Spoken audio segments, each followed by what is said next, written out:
Buenos días para todos. Le agradezco al doctor Byron, uno de mis más brillantes alumnos ya como 15 años atrás. Estuvo en Bogotá conmigo durante casi un año y gracias por la invitación, por estar aquí con todos ustedes. Espero que la conferencia sea de utilidad. Mi conferencia es las complicaciones en las fracturas en jóvenes, el manejo de las secuelas de estas fracturas. En principio tenemos que hablar qué es una secuela. Una secuela realmente es un hecho desafortunado que ocurre durante un tratamiento. Entonces, la definición de secuela, algo que falló en un tratamiento. ¿Qué puede fallar? Un tratamiento conservador fallido, por supuesto, osteosíntesis fallida, que es la causa más frecuente para la conferencia del doctor Navarrete y el doctor Pablo Vargas no se han difundido todavía, porque esa es la causa más importante de nosotros de las secuelas de fracturas de húmero proximal en pacientes jóvenes. Y por supuesto la hemiartroplastia fallida. La segunda definición, ¿quién es joven? Normalmente pues no se ha definido, pero habitualmente es una persona de la misma edad que uno o menor. Entonces, esto es lo que nosotros nos llega a nuestra consulta. El aseguramiento colombiano permite digamos que el tratamiento oportuno de la mayoría de los pacientes, pero no siempre el tratamiento oportuno brinda un buen resultado.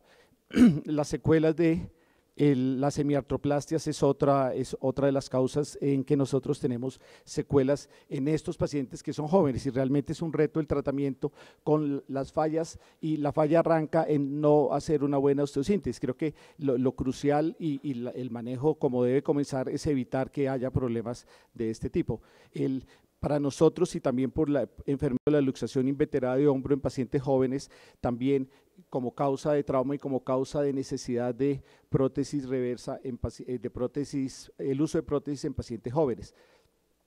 ¿En qué estamos usando nosotros prótesis? La indicación de prótesis en gente joven, en algunas fracturas agudas, en particular split, ya como lo mencionó el doctor Pablo Vargas, en manejo no quirúrgico, las secuelas de un manejo no quirúrgico de fracturas, secuelas de manejo quirúrgico, como ya vimos, luxación inveterada, y la revisión de las hemis es donde nosotros creo que tenemos problemas funcionales, y solucionar los problemas funcionales realmente es bastante difícil. ¿Qué alternativas tenemos bajo el punto de vista artroplastia? La resuperficialización no ha sido, realmente estaría indicado básicamente para secuelas muy severas, pero más de tipo diaficiario que articular, necrosis avasculares, pero mi experiencia con resuperficialización realmente ha sido muy mala.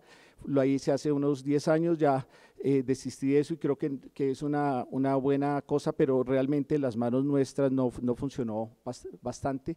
La hemiartroplastia, que hay varios tipos, lo que ya mencionaban en las charlas anteriores, sin vástago, vasto corto, vástago normal, cementada. Generalmente en secuelas nosotros usamos cementado, pero la cirugía no es muy predecible, y creo que la lucha con las hemiartroplastias es que sea una cirugía más predecible de lo habitual. Se perdió Entonces, por último, hemos desembocado en la prótesis reversa, pero la prótesis reversa en secuelas también tenemos el problema de la pérdida de stock óseo en la metáfisis, y eso afecta el resultado del tratamiento. Entonces, si nosotros no disponemos de buen stock óseo, la probabilidad de que la reversa tenga un buen resultado es menor. Por supuesto, también hay prótesis cementadas, no cementadas, vástagos largos, cortos, pero en general en secuelas nosotros usamos vástagos convencionales y habitualmente usamos cemento. Artroplastia anatómica, hay dos variedades, hemiartroplastia o total. Realmente para secuelas el uso de total no es muy frecuente. El uso en secuelas de hemiartroplastia puede ser bueno, pero depende de lo que nosotros que estemos funcionando. Las indicaciones de la prótesis reversa se han expandido. Inicialmente era una artropatía, era claro, artropatía o pseudoparálisis eran las indicaciones, pero realmente en el momento ya se han expandido hasta secuelas de fracturas, y creo que la orientación de la charla va hacia ese punto. ¿Cuáles son los retos realmente? Los pacientes jóvenes y activos que tienen estas fracturas, incidencia cada vez de fracturas mayor, accidentes en moto cada vez mayores, la lesión neurológica por trauma o cirugía previa. Para nosotros sin hablar mal de los cirujanos de trauma, el abordaje transdeltoideo ha sido una absoluta calamidad en la presencia de secuelas con lesión neurológica del deltoides anterior.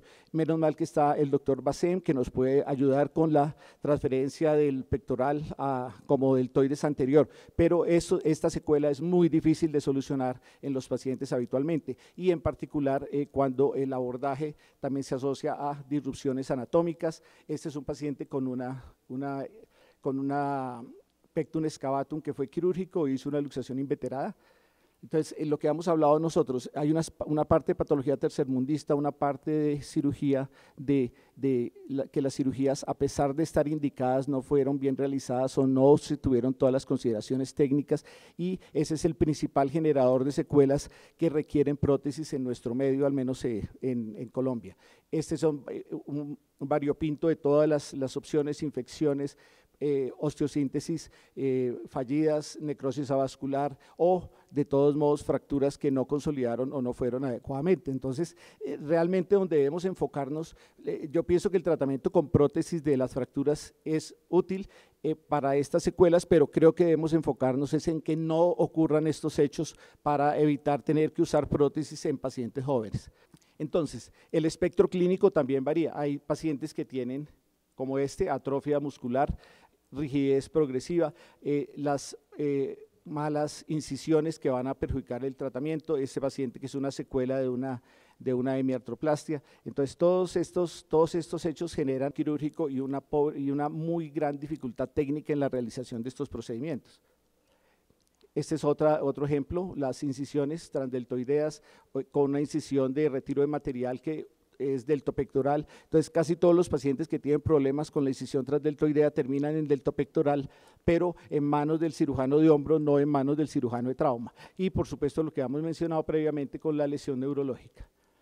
Entonces, en la experiencia del hospital nuestro, nosotros estamos usando reversas hace unos 20 años. De los últimos 10, más o menos 400 prótesis, menos del 2% son menores de 60 años, y de esos pacientes el espectro más importante son las secuelas de trauma. Este es un paciente de un tumor, de un sarcoma de Ewing, que se hizo una prótesis reversa proximal y distal, pero estas son las expansiones de las indicaciones de la reversa que no sabemos qué va a pasar con el paso del tiempo realmente. ¿Qué va a pasar con estos pacientes? Realmente no tenemos conocimiento. Hay múltiples artículos sobre el uso de prótesis en secuelas de húmero proximal. Esta es la clasificación de Pascal-Boileau, que ustedes todos conocen, que algunas de ellas son unas secuelas son de uso con hemiartroplastia, otras secuelas son para reversa, otras son para osteosíntesis, pero creo que en lo que hemos visto hasta ahora, esta clasificación no es tan útil como uno quisiera para establecer el pronóstico y la secuencia de tratamiento que nosotros debemos tener. De estos pacientes también, los de tipo 1 no necesariamente son para una hemiartroplastia. De estos pacientes, de acuerdo a un trabajo posterior también de Pascal-Boileau, estos pacientes no necesariamente, a pesar de ser secuelas de tipo 1, necesitan tratamiento con una hemiartroplastia. La literatura soporta el uso, hay buenos resultados, pero no es un buen método de tratamiento esperar secuelas de una fractura que pudo ser tratada adecuadamente desde el principio y no en la fase de secuelas. Este es un paciente de unos 43 años, administrativo. Se realizó esta osteosíntesis con aumentación con cemento, tornillos, pero se hizo una reabsorción de todo el tercio proximal. Y este es el paciente que ustedes pueden ver con deterioro muscular. Este paciente terminó una reversa a pesar de tener 42 años, pero la justificación de la reversa es realmente que la funcionalidad y lo predecible del tratamiento con las hemiartroplastias realmente es muy pobre. En particular, si tenemos deterioro muscular y hay pobre stock óseo, creo que el resultado de una hemiartroplastia es bastante impredecible para lo que queremos con nosotros. ¿Qué va a pasar con estos pacientes en 10 o 15 años cuando las prótesis ya comiencen a aflojarse, a comenzar a tener deterioro? Realmente es algo que no tenemos claro todavía, pero es algo que tenemos que tratar de mejorar con la tecnología, con la indicación y con estos cursos donde las personas tengan mejor conocimiento de cómo hacer las osteosíntesis desde el principio. por supuesto, entre más nosotros tengamos que intervenir en las secuelas, más probabilidades hay de lesión. Este es un trabajo también de las secuelas. Las secuelas se incrementan complicaciones del 9 al 32% cuando hay que hacer osteotomías en el húmero. Las revisiones a 15% y el constant score no es tan bueno como cuando se hacen sin tocar las tuberosidades. O sea que en principio, si no logramos hacer una buena osteosíntesis con fijación anatómica, debemos tratar de que sea lo más anatómico posible la reconstrucción, cosa que si se presenta una necrosis avascular, la solución sea una hemiartroplastia y no una reversa, pero sí tenemos distorsión anatómica y atrofia muscular. En un paciente joven, creo que la única opción que queda es la reversa. La reversa en gente joven no funciona tan mal, realmente los resultados esperables a corto plazo son buenos. El problema es qué va a pasar con estos pacientes con el paso del tiempo. Estos son trabajos que muestran el uso reversa en gente joven. Esperamos un resultado bueno alrededor del 80% de los pacientes. Hay mayor probabilidad de secuelas, pero creo que es una buena opción. Entonces, las fracturas de húmero en general no hay que operarlas todas, un buen porcentaje de pacientes mejoran con tratamiento conservador. Se pasó la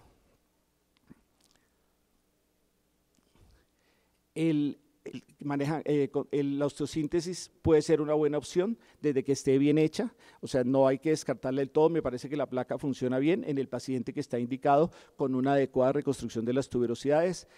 La hemiartroplastia, desde que se logre una buena reconstrucción de la tuberosidad, que la tuberosidad consolide y la rehabilitación del paciente sea buena, pueden tener resultados duraderos a largo plazo con función muy cercana a lo normal, pero me parece, y mi percepción actual, es que las secuelas de las fracturas de húmero proximal, aún en jóvenes, deben ser manejadas con una prótesis reversa si hay necesidad